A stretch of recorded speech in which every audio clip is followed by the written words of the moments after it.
자, 이번 이야기는 시청자 타나님께서 이야기를 들려주실 겁니다. 타나님께서 오늘 해주실 이야기는 아마 두 가지 정도가 될 것 같습니다. 첫 번째는 정말 무서웠던 집에 관련된 이야기고, 두 번째는 성형외과에서 겪었던 직업괴담이 될지 않을까 생각을 해보게 되네요. 바로 들어보도록 하겠습니다.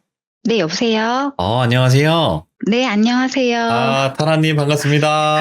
네, 돌비님 반갑습니다. 아이고. 구독님도 안녕하세요. 아우, 또 텐션도 좋으시네요. 오늘 타라님께서 일단은 네. 용기를 내서도 참여를 해주셨지만 첫 네. 번째 이야기, 두 번째 이야기 이렇게 두 가지로 나뉠 것 같아요. 네, 맞아요. 네, 그렇게도 될 것 같고, 그리고 첫 번째는 좀 집에 관련된 가족분들도 좀 이상한 일들을 많이 겪었던 집이죠. 정확히 말하면은 네. 저랑 제 동생이 겪었던 얘기예요. 그러면 겪었던 그 집이 네, 그냥 큰 지역만 말씀이 가능하세요? 큰 지역으로만? 강남구예요. 강남이요? 네, 맞아. 뭐 강남이라고 귀신이 안 나오나, 그죠? 그쵸.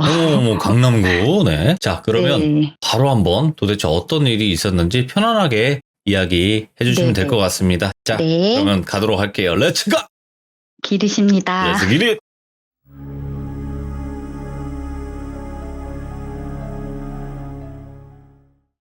일단 제 얘기가 좀 시시할 수도 있어가지고 그냥 재미로 듣고 이런 일도 있구나 하고 그냥 들어주셨으면 좋겠어요.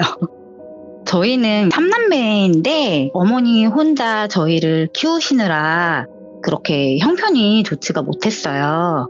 그래가지고 단칸방에서 이제 살고 여러 명에서 사는 집을 이제 다세대 주택이라고 하나요? 그렇죠. 그런 다세대 주택에 왜 화장실도 같이 써야 하는 그런 데서 강남이긴 하지만 좀 열악한 그런 곳에서 살았었어요. 그러다가 우연하게 이제 옆에 집이 싸게 나와서 이사를 하게 됐는데 거기가 그러니까 전체로 보면 한 건물인데 한쪽은 다세대 주택이고 그리고 그 옆에 저희가 이사 가려고 하는 집이고 그 위층으로 전원주택이 있었어요.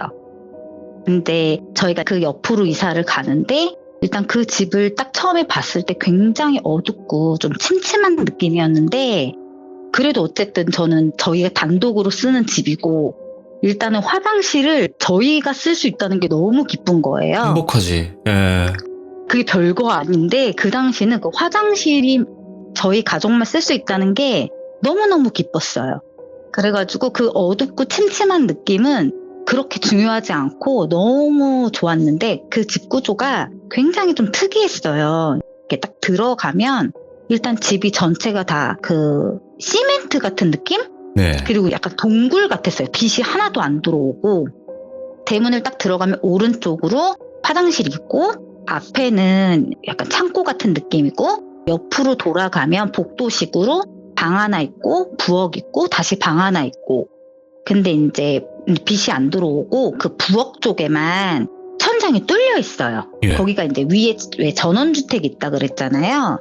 그쪽이랑 연결된 계단이 있었거든요. 네. 그래서 이제 그쪽만 뚫려 있고 나머지는 그냥 시멘트 바닥이라서 방에 들어갈 때만 신발을 벗고 그 외에는 신발을 신고 다녀야 되는 좀 많이 좀 독특한 구조였어요. 근데 상상이 잘 되실지 모르겠어요. 잘 돼요. 거기서 괜찮아요. 근데 제가 그 당시에 사춘기라 엄마가 배려를 해주시느라 저만 이제 단독으로 이제 혼자 방을 쓰라고 했고 그 나머지 방에서는 이제 엄마랑 되게 아가였던 저희 막내랑 제 동생이랑 이렇게 생활을 하게 됐는데 처음에는 너무 이제 일단 신났죠. 제 방이 생긴 것도 신나고 화장실이 일단 있는 것도 너무 신나고 그랬는데 이상한 일은 그렇게 뭐 많이 안 지나서 이사한 지 얼마 안 돼서 바로 일어났어요. 밤에 잠을 자는데 저는 가위를 자주 눌리는 편도 아니고 뭐 영안이 있거나 느끼는 사람도 아니에요. 네. 근데 그 집의 방에서는 항상 좀 무거운 느낌? 그리고 그 전에 저희 단칸방에 살 때도 그런 느낌은 안 받았는데 이 집에서는 일단 공기 자체가 되게 무거운 느낌이었고 그리고 자꾸 누가 쳐다보는 느낌도 들었고 맞지. 기분이 되게 안 좋았어요. 근데 잠을 자면 이제 가위에 눌리는데 그게 사실 그때는 가위에 눌리는 느낌이 이게 가위 사람들한테 물어봐서 알았어요. 나 이런 느낌이 있었다 이런 걸 봤다 했더니 그거 가위야 라고 말해가지고 이제 그때 알았는데 잠만 자면 가위에 딱 눌리는데 벽에 삐에로가 그림자 형태로 이렇게 그 입체적인 게 아니라 그림자 형태로 손잡고 벽을 뚱 둘러가지고 춤을 추면서 막 웃으면서 빙글빙글빙글 도는 거예요. 근데 이게 그림자인데도 입이 찢어져 있는 게 느껴져요. 삐에로 마냥 길게. 네, 광대 마냥 웃으면서 신나게 춤을 추듯이 이렇게 빙글빙글 돌아요. 근데 이게 저한테는 음악 같은 것도 약간 들려요. 그게 정확히 어떤 음악인지 모르는데 이렇게 신난 게 느껴지는 거예요. 근데 그게 같은 영상이 다음 날에도 항상 그런 무거운 느낌이 들면 어김없이 그런 광대 그림자가 빙글빙글 돌아요. 이게 항상 느껴지는 거예요. 그래가지고 너무 무서워가지고 방에 있기가 싫더라고요. 근데 이상한 건 사춘기여서 그런지 모르겠지만 동생이랑 부모님이랑 방을 같이 쓰거나 같이 자고 싶지는 않았어요. 왜 그랬는지는 모르겠는데 무서우면 다른 방에서 잘만도 한데 그렇게 하고 싶진 않더라고요. 그래서 이제 친구들하고 늦게까지 놀고 최대한 집에 늦게 들어가거나 아니면은 친구 집에서 자고 오는 일도 많았어요. 이런 현상을 오랫동안 이제 괴롭히다가 근데 이따가 다시 말씀드리겠지만 한 친구에 의해서 이런 현상은 더 이상 겪지 않게 됐어요. 그래서 저는 이거를 잊고 살았어요. 이 얘기를 진짜 잊고 살고 왜냐면 저는 뭐 다른 분들은 어떨지 모르겠는데 이거를 발설하면 안 될 것 같은 거예요. 다시 보일 것 같은 느낌이라 이거를 그냥 머릿속에 지워야 되겠다. 이 사건을. 그래서 잊고 있다가 이제 동생이랑 성인이 돼서 이제 얘기를 하다가 우리 옛날에 살던 집에 거기 너 귀신 있었던 거 알아? 이렇게 얘기를 했어요. 제가 동생한테. 네. 그랬더니 제 동생이 알고 있더라고요. 저는 이 얘기를 한 번도 한 적이 없는데 알고 있었어요. 그래서 동생이랑 저만 겪었는 줄 알고 이제 한날은 엄마가 막내 동생을 데리고 이모네 가서 주무시느라 그 반대편 방에 둘째 동생 혼자만 집에 있었어요. 근데 동생이 이제 자려고 이제 하는데 제가 너무 시끄럽게 떠들면서 통화를 하더래요. 저희 집이 방하고 부엌하고 방이 있었지만 방음이 잘 안 됐어요. 그 방이. 그래서 부엌이 있음에도 벽을 쿵 치면은 반대편에서 울려요.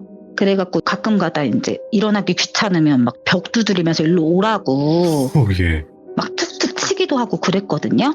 근데 제가 너무 시끄럽게 통화를 하니까 동생이 처음에는 그러려니 했는데 계속 이제 너무 막 웃으면서 시끄럽게 통화를 하니까 동생이 잠을 못 자니까 벽을 몇 번 툭툭 쳤대요. 그런데도 제가 너무 미친 듯이 웃으면서 계속 통화를 하더래요. 그래서 진짜 짜증난다 이러면서 잠이 들었는데 어느 순간에 지금이야 뭐 케이블 같은 게 나오지만 예전에는 방송이 끝나면 막 TV가 지지지지직거리는 소리만 났잖아요. 그러니까 그 지지직거리는 소리에 일어났다 그러더라고요. 자기는 이제 TV를 튼 적이 없는데 그 소리에 듣고 일어난 거예요. 그래가지고 아침이라 제 방에 달려와서 저한테 얘기를 하려고 언니 때문에 내가 잠을 못 잤어. 이렇게 따지려고 동생이 문을 탁 열었는데 방이 깜깜하고 이불도 다 정리가 돼 있더래요. 그래서 뭐지? 되게 이른 아침이어가지고 뭐지?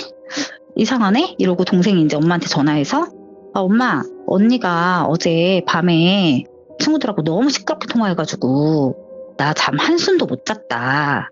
그러면서 엄마한테 막 일렀나 봐요. 그랬더니 엄마가 그러더래요. 뭔 소리야. 어제 언니 친구네 집에서 잤다고. 안 들어왔다고. 언니 어제 안 들어왔다고. 그러니까 전 없었는데 제 동생이 제 목소리로 그렇게 오랫동안 통화하는 소리 들으면서 시달린 거죠. 근데 전 몰랐거든요. 그러고 나서 동생이 너무 무서워갖고 그날 되게 늦게까지 놀다가 들어와가지고 저한테 얘기하려고 언니 어제 이러면 제가 그럴 때마다 나가 이랬대요. 시끄러워 이러면서. 그래가지고 계속 얘기를 시도하려고 했지만 결국은 얘기를 못하고 있다가 최근에 그 얘기를 하면서 그 얘기를 해주더라고요. 그렇게 알게 된 거구나 서로. 네, 그래서 이 얘기를 최근에 알게 됐어요. 동생한테 그런 일이 있었다는 걸. 저는 이게 저만 겪은 일인 줄 알았거든요. 네. 근데 저희 그 동네가 앞에 공원이 있었는데 그 공원에 좀 무덤 같은 게 좀 많아요. 네. 그래서 그런지 좀 그 집에 살면서 이상한 일을 좀 많이 겪었어요. 또 뭐가 있었나요? 이거는 집 안에서 있었던 일은 아니고 저희 집을 가다가 보면은 중간에 갈림길이 하나 나오는데 하나는 이제 골목이고 하나는 좀 밝은 가로등이 많은 그런 좀 큰 길인데 그 큰 길을 따라가면 이제 파출소가 나오고 옆으로 돌아가면 저희 집이고 그 중간에 지름길은 깜깜해요. 가로등 하나 없는 길이에요. 그 대신에 거기만 지나가면 바로 저희 집이에요. 그쯤 되면 이제 고민을 하는 거죠. 밝은 데로 갈지 아니면은 빨리 이 어두운 곳을 헤치고 빨리 집에 갈지 고민을 하다가 너무 피곤한 날은 그냥 빨리 집에 가고 싶다 이래가지고 그 지름길로 가려고 딱 돌아가려고 했는데 거기에 엄청 큰 모르겠어요. 그게 개인지 늑대인지 알 수 없는 그 당시에 저는 그냥 괴물처럼 보였거든요. 그런 엄청 큰 개인지 늑대인지 모르는 게 저를 쳐다보고 으르렁거리고 있는 거예요. 근데 엄청 새까맣고 거기가 원체 어두워서 보이진 않는데 형태가 엄청 새까만데 눈만 빛나고 있었어요. 눈만 저를 쳐다보면서. 글로 못 가죠. 네. 너무 무서우니까. 그래갖고 밝은 곳으로 가야 되겠다. 그래가지고 빠른 걸음으로 가다가 파출소가 딱 보이는 순간 제가 마음을 내려놓고 다행이다 이제 집에 다 왔다. 그러니까 보니까 쫓아오진 않더라고요. 그래가지고 다행이다 하는데 갑자기 뒤에서 그 알 수 없는 그게 저를 덮친 거죠. 저는 살면서 그때 처음 기절해 본 것 같아요. 오래 기절은 안 했고 잠깐 기절했다가 일어났는데 주변에 여쭤보니까 없었다 그러더라고요. 그런 게 못 봤다 그러더라고요. 실제 동물이 아니구나. 전 지금도 모르겠어요. 그게 어떤 거였는지는. 그리고 되게 웃긴 일도 있었어요. 그 파출소 앞에 회관이 있어요. 그런 엄청 큰 공터. 운동장만한 공터가 하나 있는데 거기 지나고 오는데 거기에 고양이들이 몇백 마리가 빼곡하게 있는 거예요. 거기가 되게 크거든요, 공터가. 네. 엄청 커요. 진짜 한 초등학교 운동장만한 공터인데 거기에 빠짐없이 빼곡하게 고양이들이 다 있는 거예요. 그리고 앞에 단상 같은 거에 고양이 한 마리가 딱 있는 거예요. 근데 이거 다 거짓말인 줄 알 것 같은데 전 진짜 봤거든요, 이거를. 그래갖고 제가 집에 가갖고 동생이랑 엄마한테 엄마 여기 나가보라고 고양이들 집회 열렸다고 그렇게 얘기를 했던 그런 경험을 했던 얘기예요. 근데 가끔씩 이런 거 목격하시는 분들이 있던데? 저는 근데 무섭다고 느껴지진 않았어요, 그때는. 신기하다. 되게 신기해서 얘기해줬어요. 지금 나가보라고. 고양이들 집회 열렸다고. 그때는 그게 이상한 거라고 생각을 안 하고 되게 재밌다 이렇게 생각했는데 지금 생각하면 좀 이상한 일이구나. 나만 봤을 수도 있겠구나. 그것도 혹시 그런 현상 중에 하나인가 싶더라고요. 진짜로 고양이들은 영물이야. 회의할 게 있었나 봐요. 모르겠어요, 그거는. 근데 전 되게 귀여웠어요, 그때. 무섭지는 않았어요. 자, 그러면 좀 이상했던 강남구에 살았던 그때 당시 이야기였던 것 같고요. 첫 번째 이야기가. 네. 그러면 두 번째는 저한테 말씀하시기로는 성형외과에서 근무하신 적이 있었고 그 성형외과에서 겪었던 이야기가 있다라고 말씀하셨는데 맞나요? 네. 오. 지금은 제가 다른 일을 하고 있는데 네네. 예전엔 성형외과에서 있었던 일인데 눈이나 코 같은 간단한 수술은 당일이면 끝나요. 그런 수술들은 바로바로 조금 회복 시간이 지나면 바로 집으로 가시라고 하는데 사각턱이나 가슴 같은 큰 수술 같은 환자일 경우에는 하루 이틀 정도 이제 입원을 하게 돼요. 그러면은 간호사들이 당직을 서야 돼요. 네. 근데 이제 당직비가 나오다 보니까 지원을 하는 친구들이 있어요. 네. 근데 지원하는 친구가 없을 경우에는 순번대로 돌아가요. 근데 그날은 제가 당직을 서게 된 거예요. 혼자 서기 너무 무서워가지고 같이 일하는 동생한테 당직비 반 줄 테니까 우리 같이 자자 하고 막 쫄랐어요, 제가. 24시간이에요? 밤을 새야 되는 거죠. 그러면 환자분들이 필요할 때 벨을 눌러요. 뭐 화장실을 가고 싶다거나 그리고 목이 마르실 때 벨을 누르고 중간에 한두 번 정도 가서 좀 체크해주고 그래서 당직은 서게 되는데 혼자 서기는 좀 무서우니까 그래가지고 막 쫄라갖고 같이 서자. 내가 이제 반 줄게 라고 해가지고 동생하고 같이 서게 됐어요. 네. 같이 잤으면 좋았을 텐데 병실이 저희가 3개가 있었는데 하나는 환자분이 주무시고 다른 하나는 동생이 자고 다른 하나는 제가 있었어요. 네. 그래가지고 피곤해가지고 그날따라 유독 피곤하더라고요. 그래갖고 잠을 각자 입원실로 빨리 들어가서 잠이 들게 됐어요.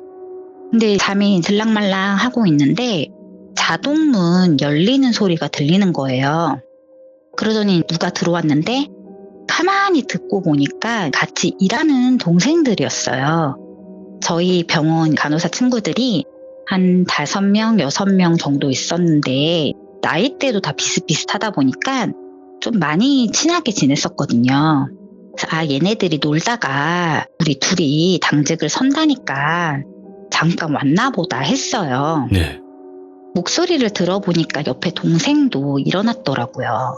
그래가지고 제 방을 열면서 언니 뭐하지? 언니 잔다 이러고 또 옆에 다른 동생이 언니 자는데 이러고 그리고 다시 문 닫고 왜 저희가 깜깜한데 방에서 눈 감고 있어도 바깥에 밝은 상태에서 문을 열면 눈을 감고 있어도 빛이 들어오는 느낌이 들잖아요. 그렇죠. 이게 안 보이지만 그래서 제가 눈을 감고 있어도 문을 열 때 빛이 들어오는 느낌이 강하게 들었어요. 너무 일어나고 싶었어요. 저도 같이 이제 수다 떨고 싶고 했는데 이게 피곤해서 그런지 일어나지지가 않더라고요. 그래가지고 있는데 계속 문을 열어서 한 번씩 빼꼼 쳐다보고 다시 나가고 근데 밖에서 엄청 시끄러운 거예요. 자기들끼리 막 떠들어요. 그래서 막 시끄럽고 막 웃고 그리고 병원에 그 쇠로 된 카트 있어요. 바퀴 달린 거. 네네. 네, 그게 탈탈탈탈탈 거리면서 그거를 미친 듯이 끌고 다니는 거예요. 웃고 떠들면서. 그러면서 중간중간에 또 문을 열고 언니 아직도 자네? 이러고 동생들이. 그리고 옆에서 야 언니 잔다 이러고 다시 문 닫고 그리고 또 한참 떠들고 또 탈탈탈탈탈 카트 끌고 다니는 소리 나고 그래서 저는 솔직히 좀 걱정됐어요. 저러다가 환자분 컴플레인 걸리겠다. 그러니까. 너무 이제 걱정되더라고요. 네. 나중에 너무 시끄럽게 떠들어가지고. 그래갖고 진짜 어떡하지 그런 생각을 하면서 있었어요. 근데 또 계속 동생들이 중간중간에 문을 열면서 언니 자네 아직도 자네 이러면서 또 그러고 옆에 있는 동생도 그러게 언니 아직도 잔다 또 이러고 다시 또 문 닫고 또 엄청 시끄럽게 하고 또 탈탈탈탈탈 카트 끌고 다니는 소리 들리고 그러다가 나중에는 이제 좀 짜증이 나더라고요. 예. 그래가지고 그래 나 잔다 그러니까 이제 그만 좀 들어와라 그러고 있는데 띵동 소리가 나는 거예요. 예. 환자분이 호출하신 거예요. 그래서 못했다. 아이고. 컴플레인이구나. 그래갖고 이제 벌떡 일어났어요. 근데 너무 웃긴 게 1초 전까지도 잘 안 일어나졌던 몸이 진짜 벌떡 일어나지더라고요. 그 예. 호출한 소리 하나에. 그리고 이제 병실 문을 열었는데 정말 암흑인 거예요. 아무도 없고 카트도 없고 진짜 암흑이었어요. 근데 저 그때 바로 알았어요. 나 가위 눌린 거였구나. 귀신이었네. 그래가지고 환자분한테 딱 들어갔더니 환자분이 이제 목이 마르셔가지고 호출하시는 거였더라고요. 그래서 이제 물 드리고 다시 병실에서 눕는데 이제 제가 알았잖아요. 이게 귀신이라는 거를. 근데 걔네도 알더라고요. 제가 안 거를. 그래가지고 이제 눈을 감고 오지 마 이러고 있었어요. 너무 무서운 거예요. 그다음부터는. 근데 갑자기 이제 문이 그전까지는 되게 경쾌하게 문이 열렸었거든요. 근데 문이 살며시 열리는 거예요. 소리도 안 내요. 이제 동생 목소리도 안 내요. 그전까지는 이제 동생들 목소리 돌아가면서 냈거든요. 근데 이제는 소리도 안 내요. 그냥 살며시 열어요. 근데 그전까지 고개만 내밀고 언니 잔다. 야 언니 잔다. 이러던 애들이 들어오는 거예요. 살며시. 소리도 없이. 내지 않고. 그러고 나서 한 발자국씩 들어오더니 저는 이제 입을 뒤집어 쓰고 너무 무서워서 몸이 굳은 상태로 눈도 못 뜨고 있는데 이불 속으로 기어 들어오는 거예요. 근데 이게 눈은 감았지만 그 스치는 느낌은 다 들어요. 다리를 지나가지고 가슴이 지나서 제 눈 바로 앞에까지 왔어요. 그래갖고 너무 무서워갖고 저는 이제 눈도 못 뜨고 있는데 그때 자동문 열리는 소리가 나면서 귀신도 사라지고 제 몸도 편안해지고 보니까 시간이 오전이고 해서 청소하는 이모님들이 들어오신 거예요. 엄마. 얼마나 감사하던지. 그리고 나 얘기를 해야죠, 이제 동생한테 있었던 일을. 옆에 있는 자던 동생을 깨우려고 제가 얘기를 하려고 했는데 제가 동생 얘기를 듣자마자 너무 소름 돋았어요. 왜요? 제 동생이, 그러니까 지금으로 따지면 제 남편? 그 당시는 이제 제 남자친구인데, 동생이 자려고 이제 누워있는데, 그 앞에서 제 남자친구가 계속 조르더래요. 집에 가자고. 동생이 자고 있는데, 앞에서. 그러니까 제가, 동생만 놔두고 어떻게 가? 이러고, 제 남자친구는, 그냥 놔두고 우리 집에 가자. 계속 이러더래요. 동생도 이제 거의 막 잠든 상태에서 가지 마, 언니 가지 마 이러면서 잠이 들었다는 거예요. 그러니까 그쪽에선 제 목소리를 내고 있었던 거죠. 제 남자친구 목소리는 어떻게 흉내냈는지 모르겠는데 가자고, 집에 가자고 하고 저는 계속 안 된다 그러고 그렇게 밤새 막 계속 그랬대요. 그래서 저한테 왜 이렇게 밤새 시끄럽게 구냐고. 언니 목소리 때문에 잠 못 잤다. 그리고 오빠가 자꾸 가자 그래가지고 언니 갈까봐 너무 무서웠다고. 그래갖고 제가 야 그거 나 아니야. 그거 나 아니야. 그리고 이제 제가 있었던 얘기를 해줬더니 너무 소름 끼친다고. 그리고 아까 전에 제가 초반에 자동문 열리는 소리가 났다 그랬잖아요. 예. 그 이모님들 들어오기 전에 처음에 동생들 들어왔다고 그랬을 때 사실 그때 자동문은 잠겨 있었어요. 애초에 열릴 문이 아니었네. 애초에 잠겨 있었어요. 이모님들은 키가 있으니까 이제 들어오시고 애초에 그 문은 열 수가 없는 문인데 그 당시는 이제 그거를 몰랐죠. 저는 그냥 생각도 못 하고 있었어요. 너무 연기를 잘해가지고 당연히 동생들인 줄 알았는데 그래갖고 이제 나중에 친동생들한테 얘기를 했더니 제가 잤던 방에서 가위를 많이 눌렸었다고 그러더라고요. 뭐가 있긴 있었구나. 되게 짧지만 소름 돋았던 제 경험담이었습니다. 근데 진짜로 사실 공포를 좋아하시는 분들 중에서는 그게 있어요. 가위 얘기가 가장 흔하고 가장 많으니까 에이 뭐 가위는 그냥 가위일 뿐이야 이렇게 생각하시는 분들이 있는데 가위를 눌려보신 분들이면 아마 공감하시겠지만 정말 무서워요. 그리고 진짜 한 가지 또 많은 분들에게 말씀을 드리고 싶은 거는 가위 눌림이 단순 수면장애라고 생각하지 마세요, 여러분들. 그거는 아무도 모르는 거예요. 그리고 아까 전에 제가 예. 가위에 눌리다가 가위에 안 눌리게 됐다 그랬잖아요. 네네네. 제가 그때 아는 동생인데 좀 신기가 조금 있는 친구가 있었어요. 네. 그래서 그 친구가 처방 아닌 처방을 내려줬거든요. 그러니까 무슨 종이에 사실 전 그게 뭔지 모르겠어요. 그것도 부정탈까봐 아무한테도 얘기 안 했거든요. 그래서 그 종이에 뭐라고 쓰고 제 앞에서 태워줬거든요. 그 뒤로서는 가위로 눌린 적이 한 번도 없어요. 단 한 번도. 그게 좀 뭘 한 건지는 저 잘 모르겠어요. 그러게 뭔가를 하긴 해줬네요. 네네네. 아무튼 오늘 타나님께서 이렇게 두 가지 이야기 들려주셔서 다시 한번 감사드리고 항상 앞으로는 좋은 일만 가득하시길 바라겠습니다. 네, 감사합니다. 네. 얘기 들어주셔서 감사합니다. 네, 고맙습니다. 네. 자, 지금 타나님이 말씀하신 것처럼 여러분들도 분명히 이런저런 미스테리하면서 이게 맞나? 이게 귀신일까? 이런 경우를 많이 겪으셨을 거라 생각해요. 여러분들이 겪으셨던 소름 끼치고 무서운 이야기가 있으시다면 여기 위에 카톡 제보 DOLB 74개로 연락을 주시면 될 것 같습니다. 시청해주신 모든 분들 감사드립니다. 고맙습니다.